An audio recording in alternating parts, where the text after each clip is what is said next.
The Atlanta Braves dropped 2 out of 3 to the Red Sox over the weekend and continue to fall farther back in the NL East. Let's talk about it.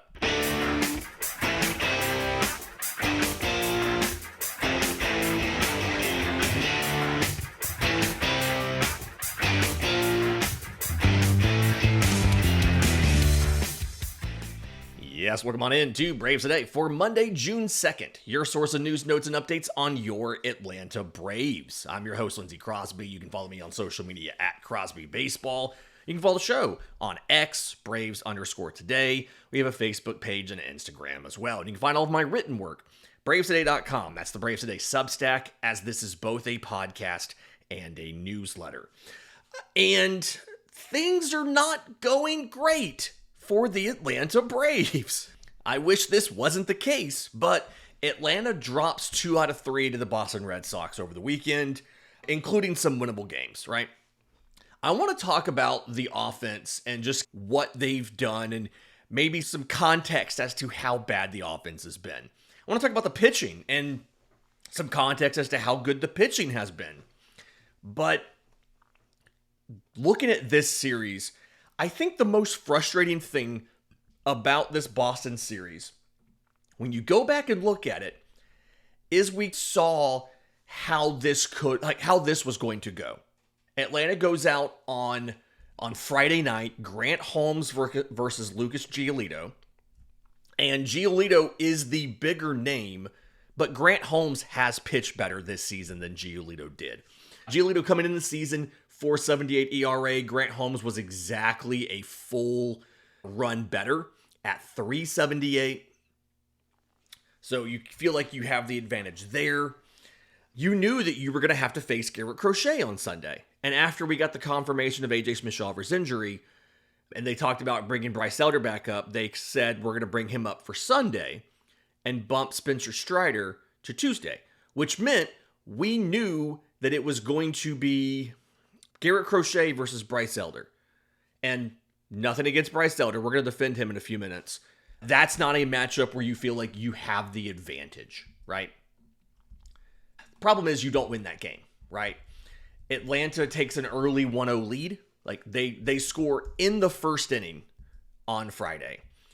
And it is one of those, not prototypical Braves things, but it's that 2023 Atlanta Braves approach, slightly modified, right?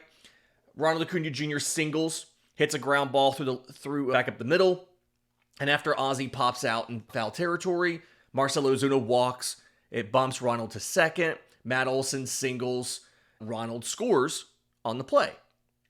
Now, if this was 2023, the way that would have gone is Ronald would have singled, he would have then stolen second, Ozzie probably would have doubled to bring Ronald in, and then Marcell Ozuna, rather than walking, he would have probably hit a double or a homer, and Matt Olson would have homered, and it would have been a 3 or 4 run inning. But Atlanta gets 1. And that's the end. We'll talk more about the offense later, but at the end of the day, that's the big difference for Atlanta this year versus that 23 season. That 23 season, these were 3 and 4 run innings. This year, it was at best a 1 run inning, but we get ahead of ourselves. So Atlanta does that. Grant Holmes is cruising, right? He gives up a single and a walk in the first, but gets 2 strikeouts to get out of it. He gives up a leadoff single in the second, but gets 2 strikeouts and a fly ball to get out of it. He puts down the side in order in the third. And then in the 4th inning, gives up the home run to Trevor Story. 2 runs scored there. And then in the 6th, Atlanta's now down 2-1. There's a double and then another double, score another run. It just keeps going like that, right? Atlanta never gets anything going after that first inning. And so, yeah, you score a run in the first, but Atlanta ends up finishing the game with a grand total of 6 hits, 1 of them for extra bases, and they go 1 for 10 with runners in scoring position. A winnable game that they seem to drop, right? Pierce Johnson gives up 2 more runs in the 8th just for giggles, right? Just to have some fun here. But you drop game 1. You turn around in game 2. Schellenbach is great. We'll get to him in a second. Walker Buehler is not. 5 2/3, 10 hits, 5 runs, 2 walks to 6 strikeouts. Austin Riley takes him deep. Ronald Acuna Jr. takes him deep. It's just an ugly outing for Walker Buehler. And Schellenbach is absolutely fantastic, right? On his 25th birthday, pitcher Schellenbach goes 6 1/3 innings, 5 hits, no runs, no walks, 11 strikeouts. And ties a career high, obviously. But it's Schellenbach's second consecutive game with 11 or more strikeouts and no walks. It's only happened 16 times in MLB history, back-to-back outings of no walks and 11 strikeouts. It's the first time it happened in the majors since April 2023. Zach Gallen of the Diamondbacks did it. And Schellenbach's going to make a start again this week. And what's really funny is it's only happened twice. Right. Doing it 3 times in a row has only happened twice in MLB history. Clayton Kershaw and Chris Archer, both in 2015. So Schellenbach is fantastic, again, on his 25th birthday. He breaks 100 miles an hour a couple times. His fastball, 98.1 miles an hour, is almost a full mile and a half over his season average. 16 whiffs, half of them come on the fastball, 22 called strikes, just domination from Schellenbach, and the Braves win.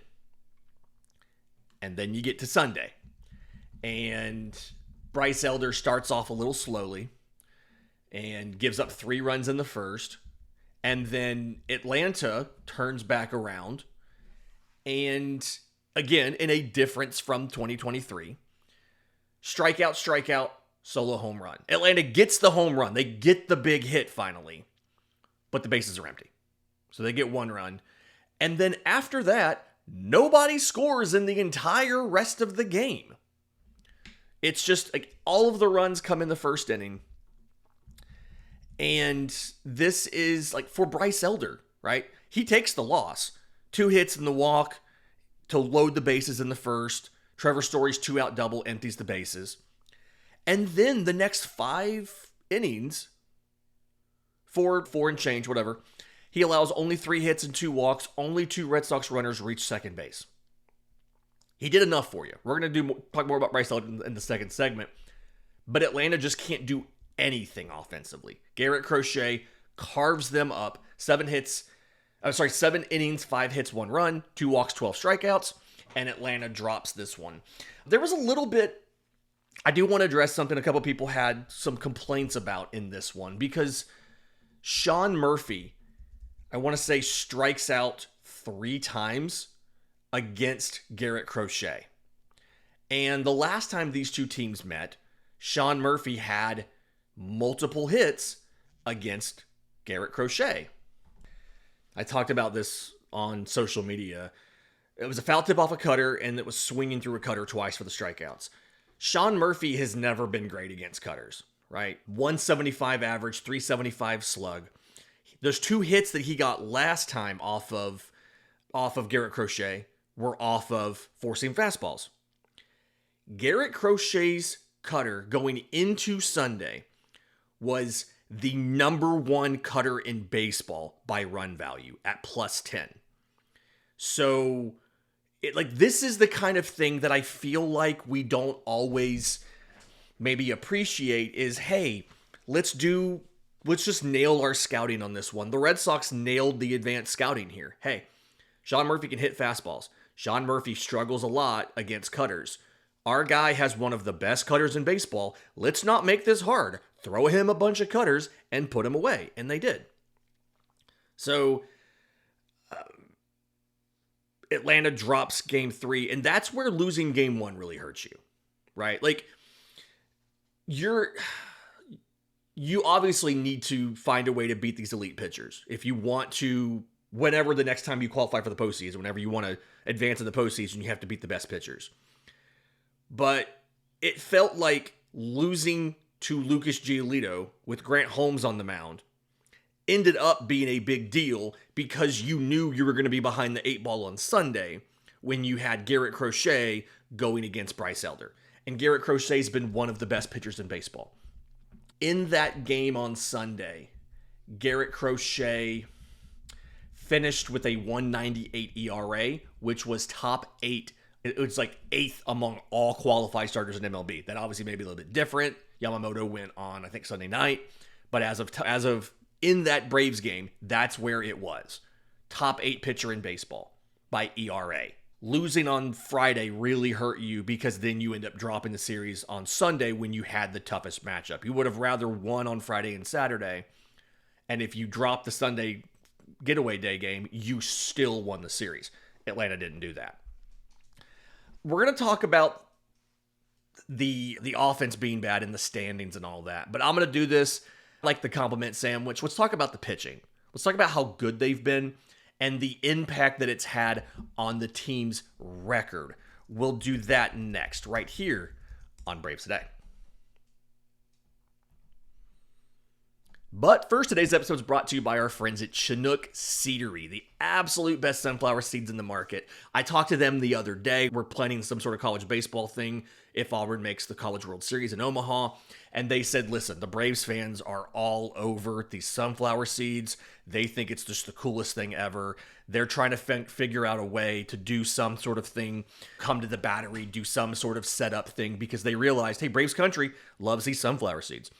There's 8 flavors that you can get for Chinook Seedery: original, lemon pepper, jalapeno ranch, smokehouse barbecue, hatch chili, dill pickle, cinnamon toast, parmesan, and pepper. Go to ChinookSeedery.com, CHINOOK, ChinookSeedery.com. Use promo code BRAVES. It gets you a couple things. If you buy the sampler pack, which is 8 2-ounce bags covering all of the flavors, they always ship these for free, but the promo code BRAVES gets you 10% off the order. Once you know what you like, or if you already know, Buc-ee's sell these. So you can try them. You can get them at Buc-ee's and you can try them, right? You can either buy a variety pack, which is a case of some of everything, or you can build your own pack, your own case, with just the flavors you like. Promo code BRAVES gets you 10% off. It gets you free shipping if your order is $40 or more, and it supports Braves Today. So, ChinookSeedery.com, promo code BRAVES. That's ChinookSeedery.com, promo code BRAVES. Welcome back to Braves Today. Lindsay Crosby, and we're going to do the compliment sandwich here, right? Those of you who have taken the corporate lessons on how to give constructive feedback have heard about this, where you find a positive thing to stick in the middle before you criticize some more. Plenty to criticize about this team, but I do want to talk about the pitching, because I don't think maybe everybody realizes how much work Atlanta's offense is doing to keep everything afloat for the Braves. The Braves are 27-31. They're 9.5 games back in the division. Fun fact, Miami is only 4 wins worse than Atlanta. They're 13 games back. So you are 3.5 games ahead of Miami for the worst team in the National League East. We're going to get to that. But Atlanta's run differential is plus 13. The Braves have scored 236 runs. They have allowed 223. The difference in Atlanta and Miami, or Atlanta and Baltimore, because Baltimore is 222 runs scored. Miami is 232. Like, they're in your same peer group as far as offensive production and run scoring. The difference in those teams is Atlanta's pitching staff. Miami has scored 232 runs. They've allowed 311.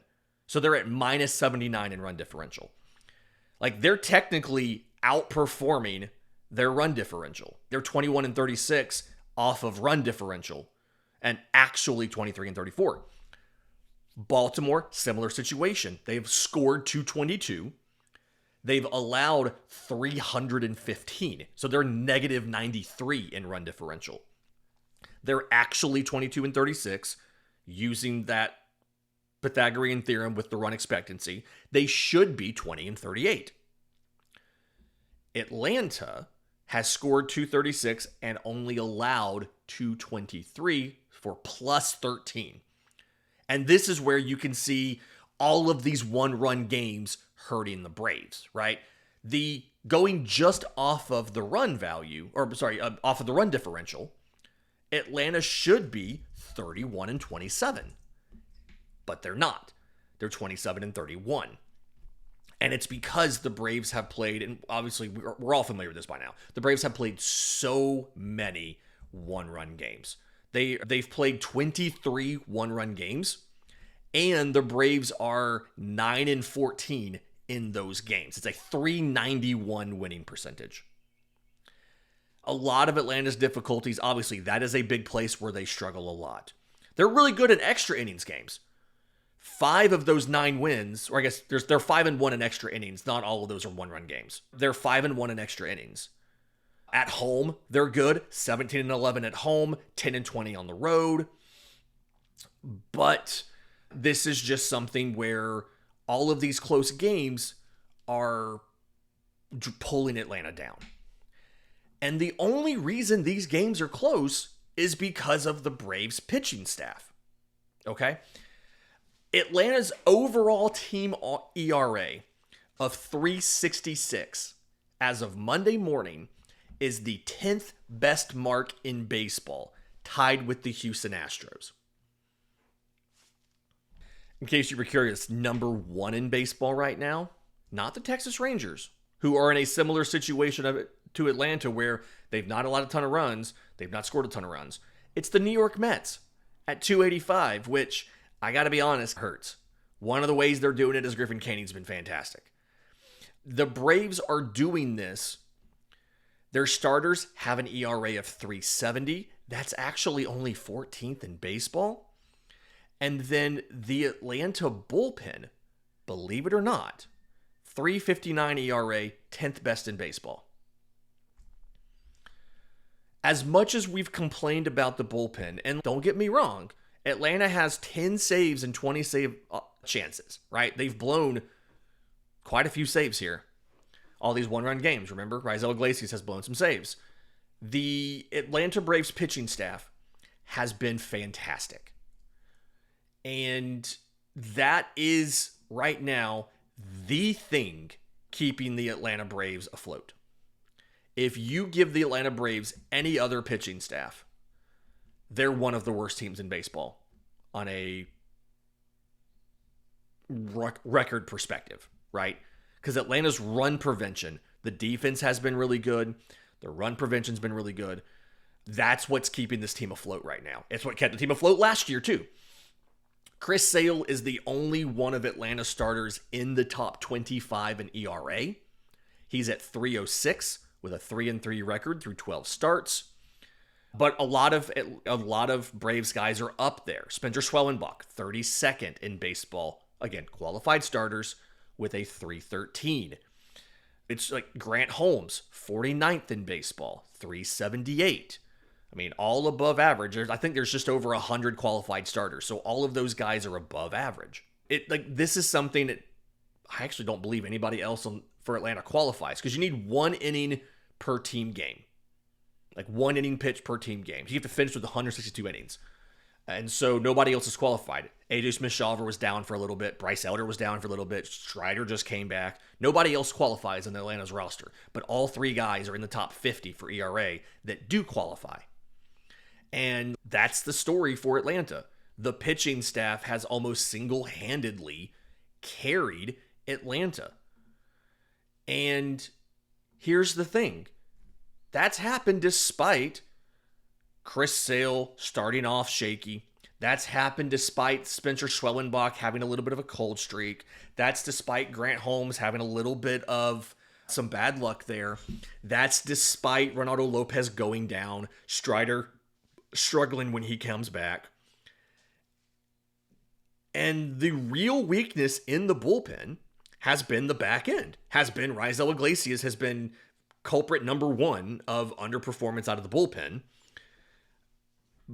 But Atlanta is still only in the position they're in because the pitching staff has been so good. And you're in that situation now. I wrote about this, I believe it was on Friday, over on Braves Today. We talked about it a little bit in the live show.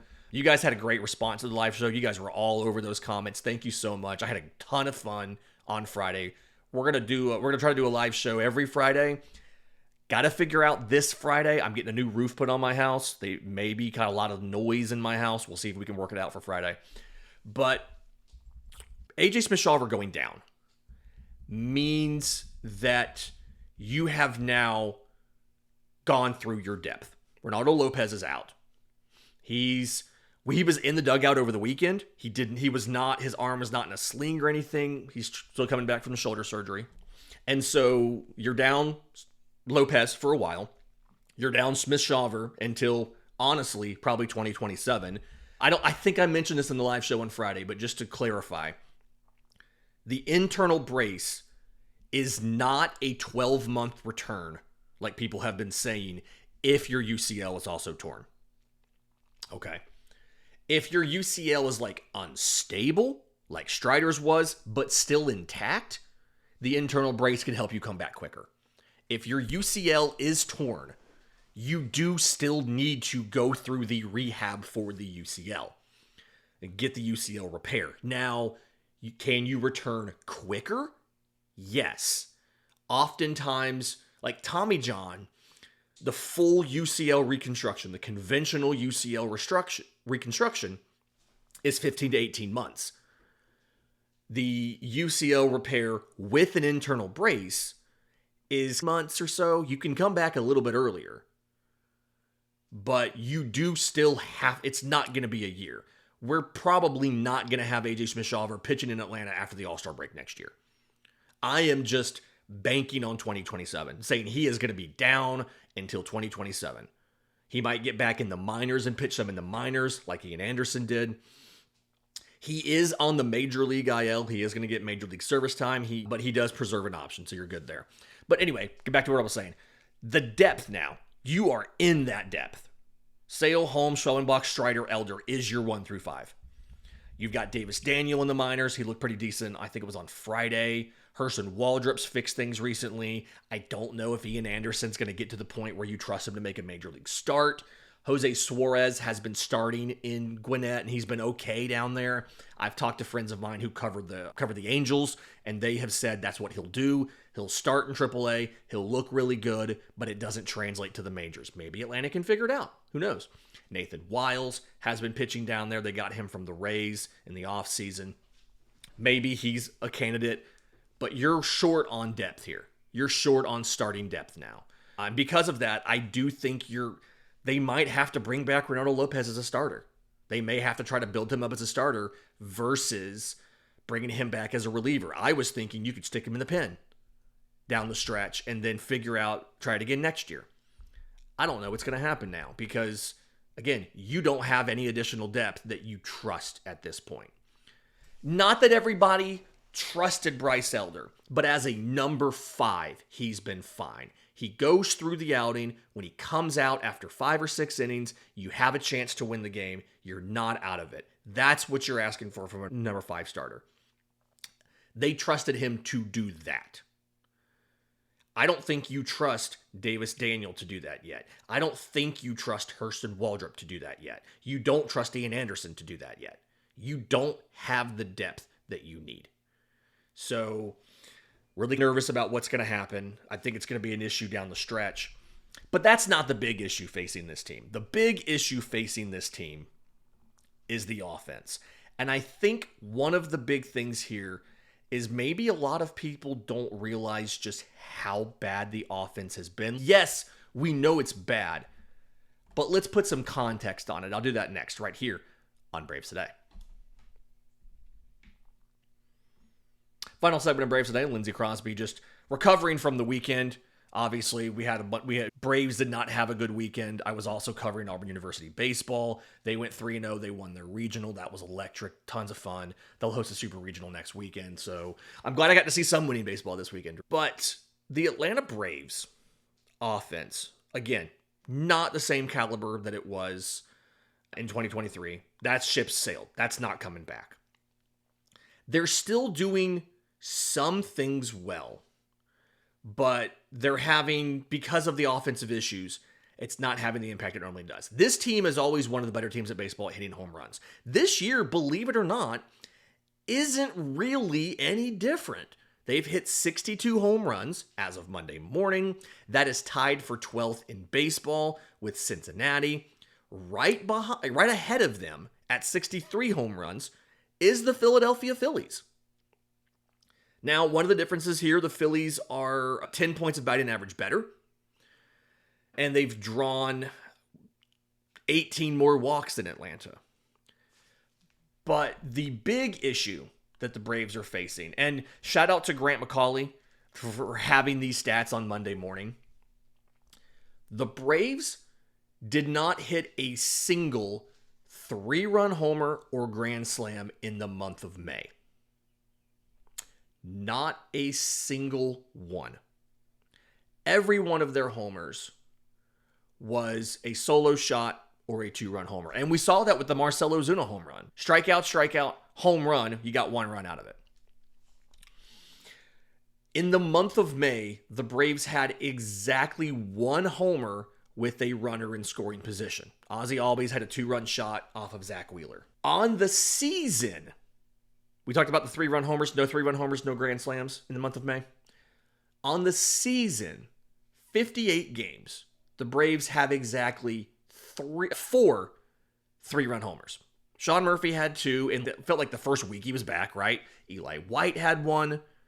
Around that same time, Austin Riley has 1. So, of these 62 home runs, 58 of them are either solo shots or 2-run homers. Obviously, huge problem. Because here's the thing. The Braves aren't really doing that much better with drawing walks and hitting for average. It's stuck for some guys. Marcell Ozuna is walking a ton. I'd argue he's walking a bit too much. He needs to be less selective at the plate. He needs to put more balls on the play and do more damage on balls, but whatever. Matt Olson has taken to this new approach really well. He's drawing plenty of walks and still getting his big hits. But the rest of the team is not getting on enough to for these hits to drive in multiple runs. And so because of that, this offense has significantly underperformed. From a run scoring perspective, the Braves have scored 236 runs. That is 20th in baseball. They are more than 100 runs behind the Dodgers and Cubs. Cubs are at 341, Dodgers are at 343. Both have played 59 games. Atlanta's played 58. Unless they're going to go out and they're going to beat somebody 100-2, they're not going to catch them this season. The Braves, again, 20 runs. That's it. From a batting average perspective, Atlanta's batting average of 246 is exactly in the middle. 15 out of 30 teams. Atlanta's on base of 319, 14th out of 30 teams. Atlanta's slugging is where they're below average. This roster, built to hit the ball hard, is below average in slugging at 389. Some of this is you have some guys that are not big hitters, right? Nick Allen, Alex Verdugo. I have my own thoughts on whether or not Alex Verdugo needs to even be playing taking the large out of a platoon, or if Eli White should play every day and Verdugo should spell him when he needs a day off or pinch hit for Nick Allen or whatever. But neither here nor that's not this episode. And so Atlanta's not hitting for great average. They're not drawing a ton of walks. They're slugging worse than average. But they're also not doing the things to make up for that. Stolen bases, they have 35. That is 21st in baseball, tied with the St. Louis Cardinals and the Toronto Blue Jays. But here's the annoying thing. Atlanta's also been caught 11 times. They're not incredibly efficient when they're trying to do this. They're just under 1/3 of the time they get caught. There are some teams that are very efficient. The New York Mets have attempted 53 stolen bases. They've successfully stolen it 45 of the 53. Even the Angels have 24 stolen bases and 9 caught stealings. Atlanta has 35 and 11. That's actually not that bad of a ratio. That's probably the wrong team to pick on this one. But the point is, Atlanta is not doing a very good job of converting these opportunities. So they're not hitting the ball hard. They're not getting the power production, but they're also not walking a ton. And they're not doing the little things to make up for it. And then obviously the big thing for the Braves, and this has been beaten to the ground at this point, but we're still going to talk about it because we have to talk about it, is with runners in scoring position, this team is terrible. The Atlanta Braves, with runners in scoring position, are batting .246, which is below average. It's 18th in baseball. And the difference in the good teams this year and the bad teams this year is the good teams are both hitting and slugging with runners in scoring position. The top two teams in baseball with runners in scoring position, Dodgers and Cubs. Cubs are batting .298. Dodgers are batting .320 with runners in scoring position. And these are all things that we know. I'm not breaking ground here. But the point is, I'm just trying to illustrate exactly how bad things are. Runners in scoring position and 2 outs, the Braves are batting .209. That is 23rd in baseball. That is right ahead of the Chicago White Sox, who was batting .208.